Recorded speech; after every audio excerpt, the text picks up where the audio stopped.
చూపెట్టానో దానికి just 3 kilometres. మీకు ఇంత ముందుగా మనకు ఏదైతే ఫ్యూచర్ సిటీ లేఅవుట్ కొత్తగా కన్స్ట్రక్షన్ అవుతుందో దానికి కూడా 3 కిలోమీటర్స్. ఎటు సరౌండింగ్ చూసుకున్నా కానీ ఫ్యూచర్ సిటీకి ఇది మెయిన్ కీ సెంటర్గా ఈ ప్రాజెక్ట్ అయితే ఉంటుందన్నమాట. ఇప్పుడు ఇందులో ఇన్వెస్ట్మెంట్ పెడితే కనుక రాబోయే 2 నుంచి 3 సంవత్సరాల లోపు అయితే చాలా మంచి రిటర్న్స్ వచ్చే అవకాశం అయితే ఉన్నాయి. ఇప్పుడు మీరు ప్రాజెక్ట్ కూడా చూడొచ్చండి ఏ విధంగా డెవలప్మెంట్స్ వర్క్స్ అన్ని కంప్లీట్ చేశారో.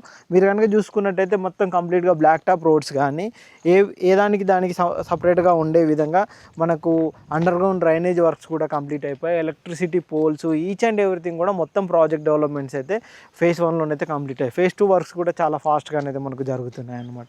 ఈ విధంగా చూసుకున్నట్టయితే ది బెస్ట్ ప్రాజెక్ట్ అయితే ఈ ప్రాజెక్ట్ ఉంటుందన్నమాట. మనకు శ్రీశైలం NH65 నుంచి కనుక చూసుకున్నట్టయితే హార్డ్లీ 10 minutes డ్రైవ్ అయితే మనకి ఈ ప్రాజెక్ట్ వస్తుంది. మనకి ఇక్కడ నుంచి ఒకవేళ తుక్కుగూడ కనెక్టివిటీ ఆ విధంగా చూసుకున్నట్టయితే మనకు 20 to 25 minutes డ్రైవ్ లోపే మనం అయితే ఉంటామన్నమాట.